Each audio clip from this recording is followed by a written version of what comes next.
malee baasnee bakkeetti nagatte amma kun eerpoortii Medinaa keessa jira Oromoo maaloo sagalee naaf ta'a maaloo tikeetti murtee biyya galinaan jette ani kaleessan dhufee homaa tokko hin hojjetanne Oromoo adiraa keessa sagalee naaf ta'a maaloo akka beektan na godhaa siniin jedha Oromoo kiyya maaloo na biran darbiina adaraa Oromoo kiyya adaraa siniin. Assalamu alaikum warahmatullahi wabarakatuh. Ashama argamuun hordoftoota fi kabajamtoota kiyya. Obboleettii keenya kana waan isin jettu dhageettanii jirtan isiniin jedha. Osoo homa tokko hin dalagatin ani kaleessaanii kan biyyaa dhufee tikeetti murtee eerpoortii na geessitee jedhaa jirti. Wanni akkana yeroo baay'een jira sim kaardii isillee kan irraa fudhatteedha. Viidiyoon dheeraadha ani irraa hin muree malee jechuudha. Sim kaardii kiyya sanarraa fudhattee lakkoofsa warra biirootis qabu warra biirootittis dawwalachuu fi naa birmadhaa jedhaa jirti obboleettiin keenya kun dhageettanii jirtanii obboleeyyan kiyya. Maal jechuu barbaadeeti ijoolleen keenya yeroo biyyarraa dhuftan waa hundaayyuu beekaa koottaa jechuudha. Keessattuu jechuudha lakkoofsa warra biiroo bilbila bichaa keessatti hin qabatina. Bilbila keessatti bichaa hin qabatina. Waan garagaraa waraqata irratti barreeffadhaa.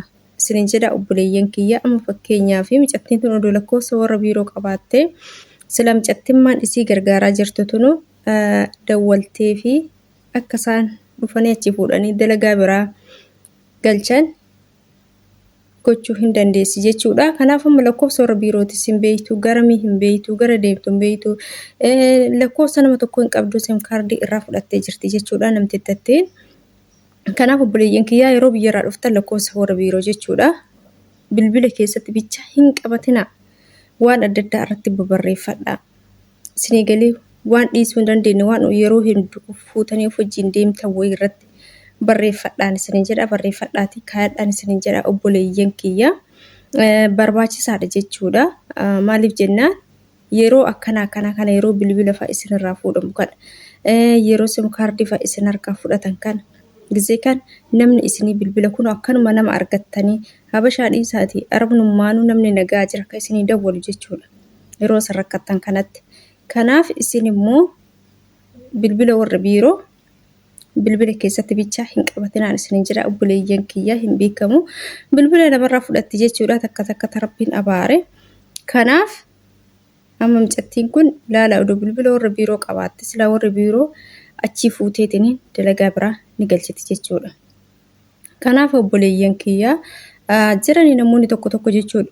Namoonni akkanaa jiran ka ofii isaaniitiin yookaan mindaa kafaluu hin dandeenye bakka biraas akkasiin hin dalagan mana biraas akkasiin hin dalaganne biyya galchan jechuudha odoo isitti himin odoo dalagachuu barbaaddaa lakkinu bakka sin barbaannu dalagaa biraas yaasuu qanii biirootti si deebisna osoo jetteeni maaltu irraa badame sila ofii isiiti hin barbaanne yookaan namoota isii kafaluu hin dandeenye riskii biraa haa barbaadattu odoo biirootti deebistee hoo hin jiran jechuudha kan mataan isaanii qulfii kan rabbi isaanii hin sodaanne kan dharan sodaanne kan miskiinni kun nu cubbisaa hin sodaanne hedduutu jira jechuudha. Kanaaf obboleeyyan kiyyaa of hin gatinaa keessattuu lakkoofsa warra biiroo jechuudha. Waanuma feetan yoo taatan rakkoo irratti isin hin gatanii bakka akkanaa kanatti jechuudha. Amma micattiin kun laala akkasiin itti boottu wallaahi garaana nyaattee kaleessa akkasitti biyyaa baatee waa hunda gurgurtee dhuftee hin beeytani yeroo biyyaa baamu keessattuu gizee ammaa kana kaffaltiin akkam akka waddade akkam hagam akka ol ka'e ni beeytan hundumti keessanuu. Micattiin kun ilaanaa dabartiif ilaa waan caaltu dalagadhaaf tamanaa qabdu warii lafa walitti gurgurtee qallaba walitti gurgurteetiin biyya kana kan dhuftu jechuudha beekamaadha kun hundumti keessanuu beeyte hundumni kennaa ni beeyna jechuudha yeroo biyyaa baan maatii waan qabnu gurgursiifnee waan qaban gurgursiifnee horii haa ta'uu lafaan haa ta'uu midhaaniin haa ta'uu walitti qaqqabamee biyya kana gaama jechuudha.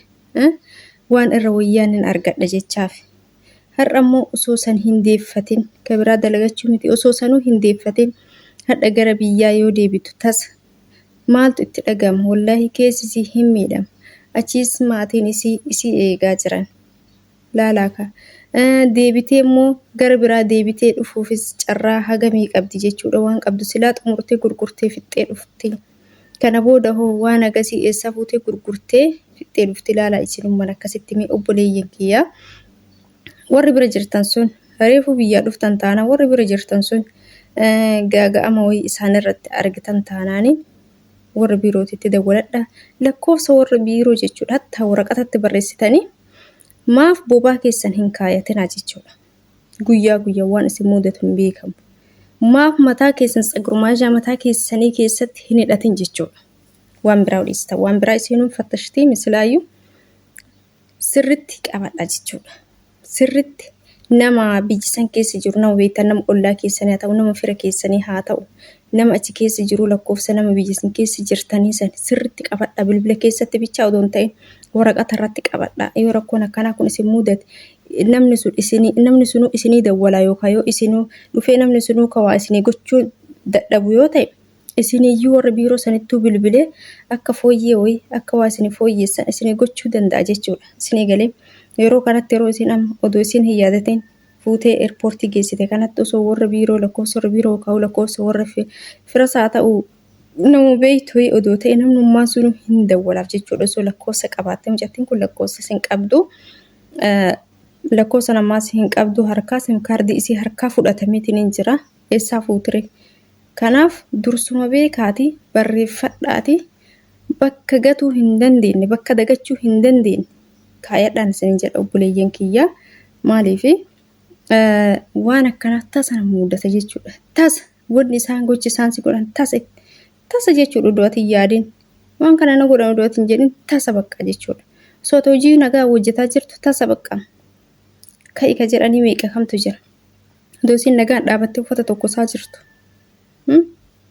Odoo isin nagaa mana qulqulleessaa jirtu. Odoo isin yuunifoormii ofiitu ofirraan jijjiireen. Guyyaa kana galtaa itti himuu miti. Si galchaa itti himuu miti. Sababa si galchituuf itti himuu miti. Odoo isin hin yaadatin odoo isin nagaan akkuma yeroo kaan mana qulqulleessitu hojii isii hojjetaa jirtu. Kan odoo ittiin himin jechuudha. Yoo itti mayyookaa.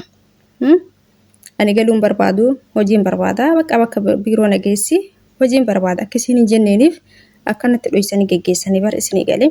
Gaafa eerpoortii geesse isinuu gara deemtuun qabdu gara deemtuun beeytu garuu biyya ofii galtii jechaaf akkana gooti jechuudha.